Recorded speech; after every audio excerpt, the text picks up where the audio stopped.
Oi, gente! Mais uma vez, né, na nossa aula de ciências, a professora Joana aqui com vocês. Apesar da distância, estamos juntinhos aí nos nossos estudos. E hoje o nosso assunto, como já tinha dito na aula passada, iríamos ver o ciclo das rochas. Como ocorre o ciclo das rochas? É rápido? Se a professora Joana já viu, lógico que não, ela não está tão velha assim, né? Tá? Mas vamos lá. Eu hoje trouxe alguns amiguinhos para nos ajudar nessa aula e com certeza vocês devem conhecer eles, tá certo? E por que que eles estão aqui? Por que que esses personagens estão aqui para ajudar nessa aula? Porque eles apresentam algumas características que têm a ver com os nossos tipos de rochas, que já vou dizendo aí que são 3 tipos de rochas, hein? E vamos ver aí quais são essas rochas, como elas são formadas, um pouquinho da história de cada uma, certo? Ciclo já está dizendo algo que tem um início, um meio ali, vai e volta para o mesmo lugar, certo? Ele tem um período aí, ele é um período constante, está acontecendo, mas tem algumas observações aí para ser feitas, né? Não é porque está acontecendo, continua acontecendo que devemos destruir tudo, acabar com tudo e coisas assim. Vamos lá entender o porquê. Temos aqui, gente, nas nossas aulas anteriores, esse amiguinho aqui está sempre presente aí, né? O nosso vulcão, né? As camadas da Terra, inclusive esse assunto está dentro desse capítulo que estamos estudando, né? Dessa unidade. E, basicamente, hoje vamos nos reter a essas 2 camadinhas aqui, ó, certo? Lembrando aí da nossa crosta terrestre e do nosso manto, né? Da nossa camada intermediária, o nosso manto. Essas observações aí, crosta terrestre, manto, núcleo, vocês podem ver. Quem não viu ainda pode ir lá nas nossas primeiras aulas e vocês estarão compreendendo melhor, ok? Bem, vamos para a nossa primeira rocha. Aqui temos o nosso amiguinho, ó, o homem-tocha. O homem-tocha, quais são as características do homem-tocha? Vamos lá lembrar do Quarteto Fantástico. O homem-tocha, ele é esquentado, né? Tá sempre ali pegando fogo, muito quente. Isso faz lembrar de quê? Que camada da Terra está com uma temperatura alta, a temperatura ali elevada, né? Formando ali a lava, né? O nosso magma, formado ali, né? Altas temperaturas, onde os minerais estão ali, ó, todos fundidos de tanta pressão, tanta temperatura ali, vários elementos ali encontrados na forma de lava, né? O nosso magma. E o que é que acontece com esse magma? Nós vimos que com um determinado tempo, né, a nossa crosta terrestre ela vai sofrendo umas pressões ali na nossa câmara magmática e o que é que acontece? A lava, o magma vai ser expelido. E esse magma, quando ele é expelido, ele vai formando ali, ajudando na formação ali, ó, de rochas. Esse magma, ele vai resfriando, né, resfriando com a atmosfera, com o vento e tal, ele vai ali formando novas estruturas, formando novas características ali do nosso planeta, tá certo? Vai modificando ali, né, a aparência, né, a morfologia, a característica do nosso planeta, tá certo? Aqui até fiz um relevinho aqui, ó, umas montanhas aqui mostrando para vocês, tá certo? E quando a lava, ela forma esse tipo de rocha, esses tipos de rochas, ela está dando origem ali às rochas chamadas rochas magmáticas. Magmáticas, lembra de magma, lembra de fogo, lembra de temperatura alta, tá certo? Então fica aí a dica. Como representantes dessas rochas, temos várias aí, mas muito conhecida aí o granito, o basalto, que é bem conhecido, bem utilizado aí nas nossas, nos nossos dia a dia, tá certo? No nosso dia a dia.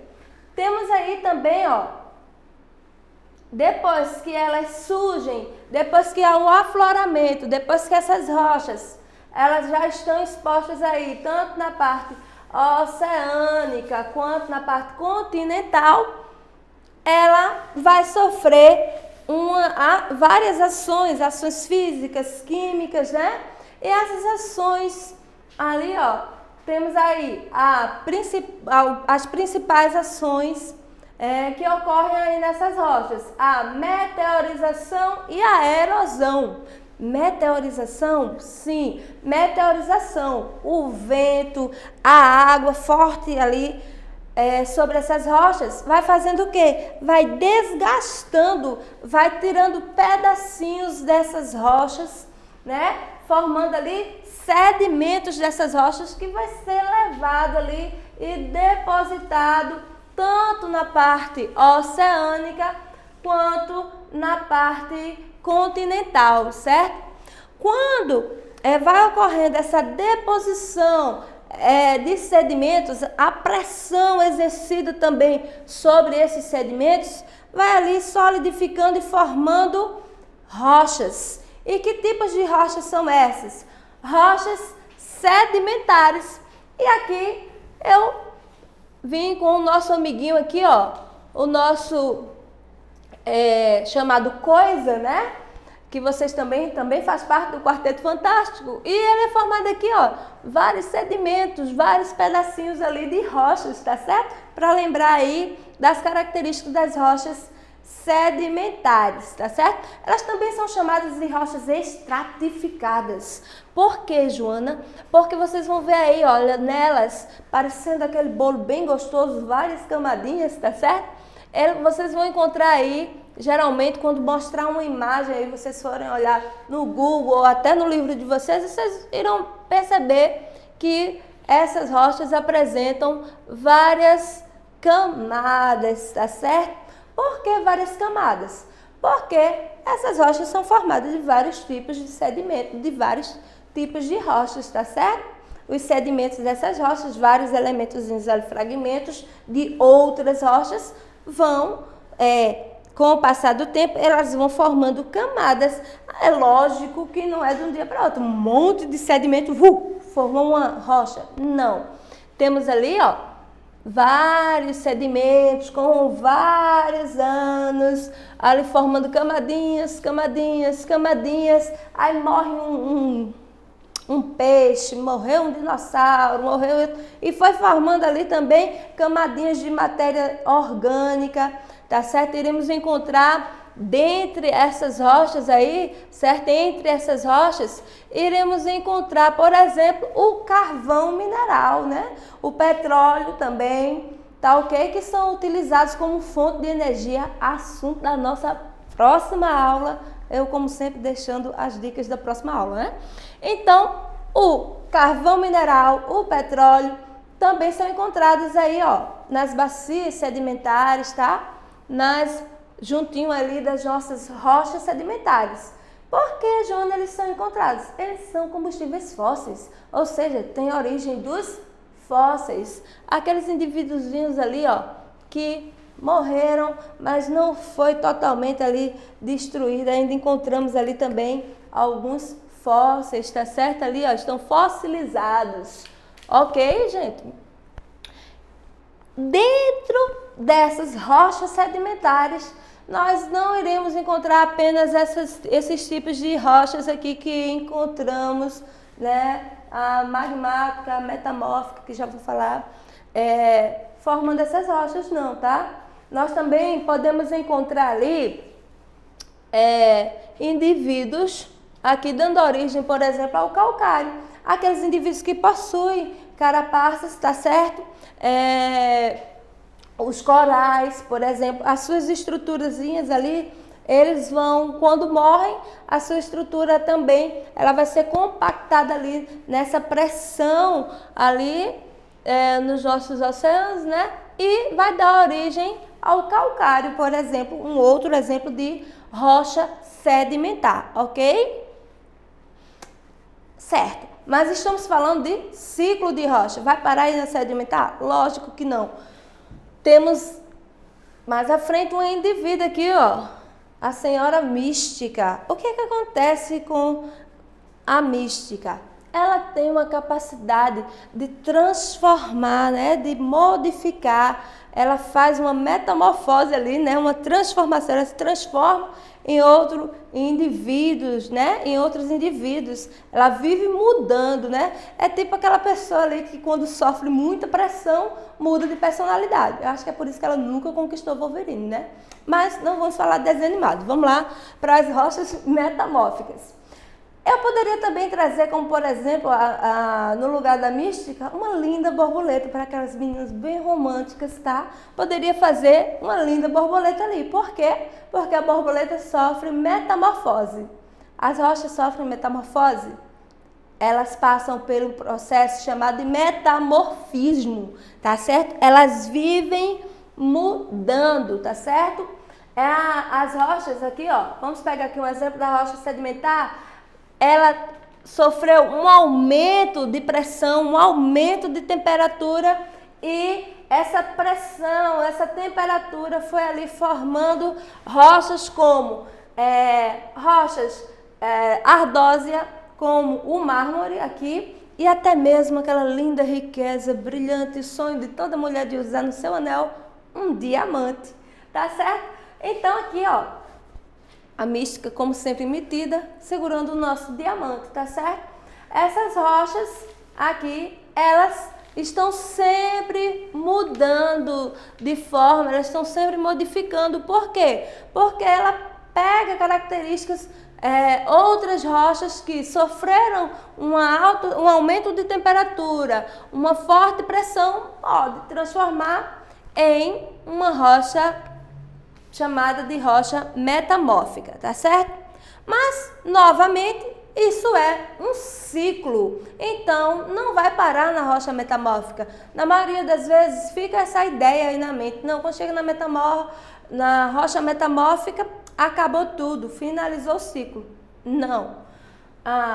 Em vista de que ela está sofrendo essa pressão, ela está sofrendo esse aumento de temperatura, ela pode sofrer uma fusão. E o que é fusão? É literalmente o derretimento desses materiais aí, dos minerais, o derretimento dessas rochas. Então, quando todos esses elementos, eles vão derretendo devido ao tamanho temperatura, tamanho pressão, eles vão voltar à sua fase, ó. Olha só aqui. A nossa rocha estava aqui inteirinha, ela foi sofrendo fusão, ela está derretendo e voltando ao seu estado original, ao magma, e assim retornando ao ciclo, a todo o ciclo da rocha, tá certo? Bem, mostrei que magmática pode virar sedimentar, sedimentar pode virar metamórfica, mas pode ocorrer o contrário também aqui, ó, gente. A magmática, ela pode sofrer o aumento de temperatura e se transformar aí numa rocha metamórfica. A metamórfica e a sedimentar podem aí sofrer a meteorização, a erosão e novamente virar aí, voltar para o seu ciclo, tá certo? Então, como a palavra própria diz, ciclo. Ocorre esse ciclo constante aí. Mas eu quero fazer uma observação que iremos aprofundar na nossa próxima aula, de que todos esses recursos naturais que vocês viram aí, todas essas rochas, todos esses minerais, eles são muito utilizados aí para construções civis, para formar aí esculturas, para a produção de joias, para produzir energia. É muito importante? É muito importante. Só que esses recursos aí, eles levam um longo período para acontecer. Esse ciclo, todos esses elementos, todas essas estruturas aí que acabamos de ver, eles levam um processo que não é tão rápido assim como a nossa aula passou aí e tal. Não, é um processo demorado que provavelmente a nossa geração e outras gerações, centenas de anos aí, não irão ver esse processo estar acontecendo assim tão rapidinho, tá certo? Não é rápido, ele demora muito para acontecer. E qual é o problema com isso? Ele pode se tornar escasso, tá certo? Escasso para o período de uso, se eles forem usados de forma aí desenfreada, ok? Fica a nossa dica aí para a nossa próxima aula. Fique com Deus e tchau!